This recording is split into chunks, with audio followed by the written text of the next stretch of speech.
एक बाबा यमुना जी स्नान करने के लिए गए, दो माताएं आ रही थीं, ब्रजवासिनी माता, भोली भाली माता। उन्होंने कहीं सत्संग में सुना था, बोले ये जो संत महात्मा होते हैं ना, इनके पास क्या क्या होता है? बोले इनके पास ज्ञान होता है, इनके पास ठाकुर जी होते हैं, इनके पास सारी समस्याओं का समाधान होता है। बोली भाली माता जी बेचारी, बाबा तो गए यमुना स्नान करने, झोला अपना छोड़ गए। माता जी ने सोची, बोले संत कथा में बता रहे थे, बोले संतों की झोली में ठाकुर जी होते हैं, ज्ञान होता है और हर समस्या का समाधान। वो समस्या हमारी कुछ है नहीं, ज्ञान हमको चाहिए नहीं, ठाकुर जी से तो मिल लिया मैं एक बार। और जैसे ही बाबा यमुना जी में गए, सो दोनों माता ने जाकर के उनकी झोली खोली, और जब तक बाबा आवे तब तक बोले जल्दी निकालो ठाकुर जी को। भीतर एक सुंदर सा डिब्बा था, उसमें छेद हो रखे थे वायु के लिए, और जैसे ही खोल के देखा तो नन्हे से ठाकुर जी हाथ में माखन लिए लड्डू गोपाल बैठे। अब वो दोनों बहनें इतनी सीधी बेचारी, कहने लगी अरे राम राम राम राम राम राम, देखो देखो या बाबा ने कहा कियो। बोले कहा भयो बहन? बोले डिब्बा बड़ो ना हो, छोटो डिब्बा हो, हमारे ठाकुर जी के हाथ पांव मोड़ के बैठा दिए यहाँ में। अब ठाकुर जी का स्वरूप तो ऐसा ही है लड्डू गोपाल, लेकिन उनके चित्त में ये भाव आ रहा है कि बोले कि या बाबा ने डिब्बा छोटो या हमारे ठाकुर जी के हाथ पांव मोड़ के बैठा दिए। ठाकुर जी बेचारे श्रमित है गए होंगे, साथ में थोड़ा सा मक्खन था, मक्खन लेकर के ठाकुर जी के पामन पर मालिश करनी शुरू करी। अरे राम राम, ठाकुर जी के पाम मुड़ गए। अरे भैया, अरे ठाकुर जी सीधे कर लो पाम। अरे बड़ो निष्ठुर बाबा है, आपको टेढ़ो करके चलोगो, आपको मोड़ मार के चलोगो। पांव में मक्खन लगाने लगी, पकड़ करके महाराज खींचने लगी। इतने प्रेम, इतने भाव और इतनी सरलता थी उनकी भक्ति में कि लड्डू गोपाल जिनका आकार ही ऐसा है, वो उनके उस सामान्य से मक्खन की मालिश से ठाकुर जी सीधे हो गए, हाथ भी सीधे हो गए, पैर भी सीधे हो गए। और जैसे ही ठाकुर जी सीधे भाई, इतने में ही बाबा निकल के बाहर आए। बोले अरे क्या कर रही हो, मेरा झोला खोल करके क्या कर रही हो? तुरंत ठाकुर जी उसमें बिठाए भाग गई मानते।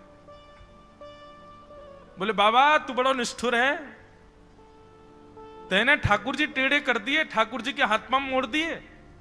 अच्छा, आप लोगों को ब्रजभाषा समझ में आती है ना? कहीं मैं बोलता चला जाता हूं तो यूं तो नहीं है कहीं की, क्योंकि कईयों के चेहरे देख के फिर मुझे लगता है कि यार इनको पता नहीं समझ आई कि नहीं मैंने क्या बोला। इतनी गंभीर तो नहीं बोल रहा हूं, सामान्य सी बोल रहा हूं। बोले बाबा तू बड़ा निष्ठुर है। दूर जाके चिल्ला रही थी। बोले ठाकुर जी के हाथ पांव टेढ़े कर दिए तेने, हैं? डिब्बा में बैठा दिए ठाकुर जी, उनके हाथ ही ऐसे हो गए, पांव घुटनान पे बैठा दिए। अरे बाबा तू बड़ा निष्ठुर है। ऐसा कहती जा रही थी दोनों। बाबा बोले पता नहीं कहां से आ गई ब्रजवासिनी पागल सी, आके मेरा झोला खोल रही हैं। झोला खोल करके उन्होंने देखा सब सामान व्यवस्थित है कि नहीं, तभी देखा कि डिब्बा जो था वो खुला हुआ था, बंद ही नहीं हो रहा था।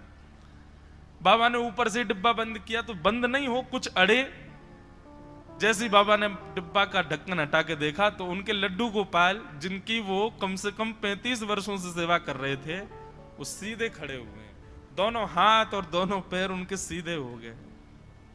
मक्खन लगा हुआ है हाथ पैरों में, देख करके साधु के नेत्र सजल हो गए। बोले मैंने इतने वर्षों तक सेवा की ठाकुर जी आपकी, लेकिन आपको जड़ ही माना, इसलिए आप ऐसे ही रहे जैसे आए थे। पर ये दो सखी जो आई थी, इनके चित्त में इतने सरल और इतना प्रेम भाव आपके प्रति था ठाकुर जी कि आप जड़ होते हुए भी चैतन्य हो गए। तो वास्तविकता बंधुओं यही है कि ठाकुर जी के प्रति यदि जड़त्व का अनुभव हो रहा है तो निश्चित यही मानिए कि आपकी भक्ति में दोष है। वो चैतन्य होने के लिए ही आपके पास आए हैं। अब आप भजन साधना करके, जैसी गुरु कृपा आज्ञा मान करके जो आपसे बल पड़े, अब लग जाओ कि वो चैतन्य हो। कभी अपने ठाकुर जी का हाथ जब स्पर्श करें, पैर जब स्पर्श करें, तो ऐसा भाव ही नहीं आवे कि ये निष्ठुर है। जैसे हमारी त्वचा का स्पर्श चैतन्यता का अनुभव कराता है, ऐसे ठाकुर जी की त्वचा का स्पर्श चैतन्यता का भाव करावे। तो जिस दिन से आए तब से अब तक श्री दत्त भगवान के बहुत सारे रूप देखे, गंभीर रस देख लिया, चैतन्य रस देख लिया, हास्य रस देख लिया, बाल रस देख लिया, ज्ञान रस देख लिया। हर दिन ठाकुर जी एक अलग से भाव में विराजमान होते हैं। यही अर्चक की अर्चना का प्रभाव है कि हर दिन ठाकुर, हमारे वृंदावन में महाराज जी श्री राधा रमन लाल जी जिस दिन बहुत प्रसन्न होते हैं, उस दिन उनकी दतुइयां दिखती हैं, उस दिन उनके दांत दिखाई देते हैं। और ऐसे और हैं, सुबह राजभोग में कहो तो कुछ भी नहीं दिखेगा, और शाम को औलाई का दर्शन होगा तो ठाकुर जी के 4 दांत दिखाई देते हैं, प्रसन्न हो जाते हैं ठाकुर जी। तो भैया ये सब भक्ति की पराकाष्ठाएं हैं। भक्ति इनसे अनुभव कर सकते हैं कि आपकी स्वीकार हो रही है कि नहीं।